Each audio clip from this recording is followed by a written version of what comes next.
adanya perdebatan soal mana buktinya. Itu ditantang oleh Pak Jokowi, pun juga ditantang oleh KPK. Perlu kami sampaikan bahwa tidak ada satupun di dunia ini yang bisa membuktikan bahwa Pak Jokowi dan keluarganya itu ya telah melakukan tindak pidana korupsi. Sebab bukti itu hanya bisa ditetapkan oleh penyidik, bukan oleh warga negara biasa seperti kami. Yang bisa disampaikan itu kami menyampaikan data. Tergantung penyidik apakah data itu dianggap menjadi bukti yang sah untuk meningkatkannya ke tahap proses penyidikan atau tidak.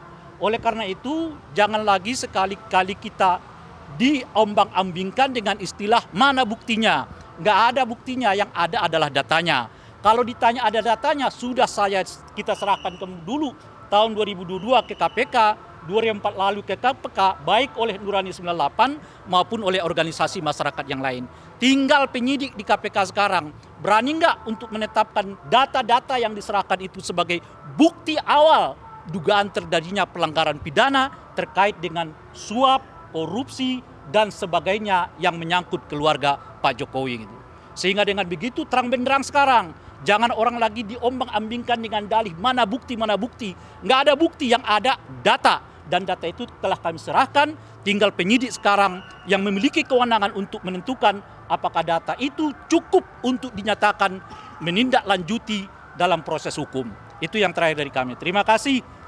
Dan terima kasih juga kami sampaikan kepada seluruh kawan-kawan media yang berkenan menghadiri ini. Ini semacam tantangan kepada KPK. Kalau kepada orang-orang yang berhubungan dengan lawan kekuasaan keras akan dikejar ke Antartika. Tapi kalau kelihatan berhubungan dengan kawan sendiri, cukup antar kita. Jangan sampai itu yang terjadi. Terima kasih. Assalamualaikum warahmatullahi wabarakatuh. Ya, data yang sudah disampaikan ke KPK baik 2 tahun lalu, setahun lalu, dan tambahan hari ini, kita juga mesti melihat bahwa secara empirik wajah Republik ini sedang muram, carut marut demokrasinya, dan salah satu mantan presidennya masuk dalam daftar presiden yang terkorup di dunia. Tentu kita malu ya. Indonesia menjadi perbincangan dunia, dan disinilah KPK menjadi institusi yang dipertaruhkan. Apakah KPK akan berpihak pada kepentingan untuk memperbaiki keadaan Republik, atau justru KPK menjadi instrumen yang membuat wajah Republik makin buruk? Saya kira itu. Terima kasih. Kalau ada pertanyaan silakan. Kalau data yang dimaksud yang tadi disampaikan itu apa datanya? Kalau data, kita ingin meminta kepada KPK untuk mengungkap kembali, menelaah kembali yang sudah pernah kami laporkan, baik tahun 2022 maupun 2024. Lalu kami sampaikan juga bahwa secara nyata di dunia ini, rilis OCCRP itu adalah bukti empirik untuk menjadi pintu KPK menelusuri itu. Kan kalimat yang sangat jelas di rilisnya OCCRP bahwa Saudara Joko Widodo telah melakukan tindakan yang menggambarkan perilaku korupsi itu. Melalui apa? Melalui proses-proses yang kemudian memudahkan anaknya untuk mempengaruhi peradilan di MK dan lain-lain. Itu sebetulnya pintu yang bisa menjadi instrumen KPK untuk bisa masuk membongkar yang bersangkutan. 2002 berkaitan dengan joint venture. Kata siapa?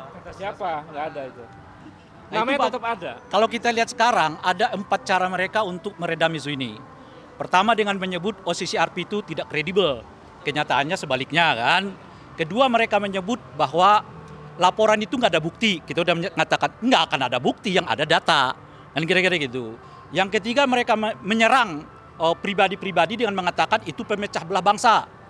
Bagaimana urusan kayak begitu kok jadi pemecah belah bangsa? Yang keempat, nah isu yang terakhir tuh, itu sudah di take down oleh OCCRP. Di mana ada take down-nya? Yang ada mereka mindahin dari berita utama ke berita yang lain. Itu kan biasa dalam dunia media kan.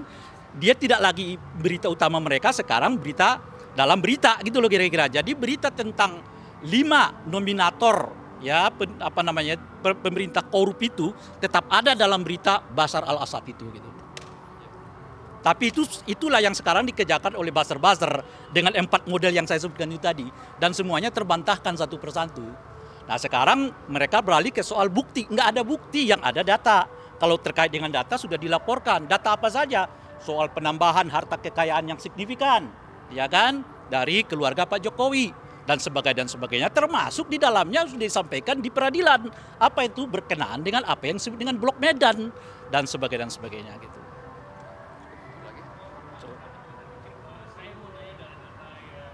Kan yang PT SM itu ya antara suap gratifikasi Kaisang dan Gibran, apalagi datanya? Apakah data ini menjadi dua alat bukti yang cukup untuk penetapan Pak Jokowi sebagai tersangka? Itu otoritas KPK ya untuk menentukan segera menjadi tersangka atau tidak. Jadi nggak mungkin kami kemudian memutuskan sebagai tersangka kan. Karena itu sebetulnya kalau KPK serius tinggal memanggil di antara orang-orang sudah pernah saya sampaikan itu. Kalau KPK mengatakan tidak ada pejabat negara, ada semuanya. Joko Widodo adalah pejabat negara, anaknya pejabat negara, menantunya pejabat negara, direktur perusahaan swasta yang kemudian juga menjadi pejabat negara.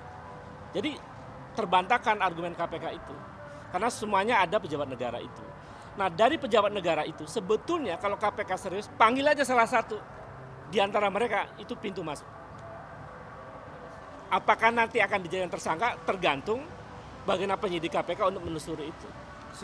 Keseriusannya ya untuk membongkar itu. Kalau bahkan kami pernah menyampaikan argumen hukumnya detail tuh. Jadi kalau KPK baca argumen hukum itu sangat clear. Saya kira itu Mas. Ya, terima kasih ya semua ya. Terima kasih ya. Tentu ya. Suratnya tadi.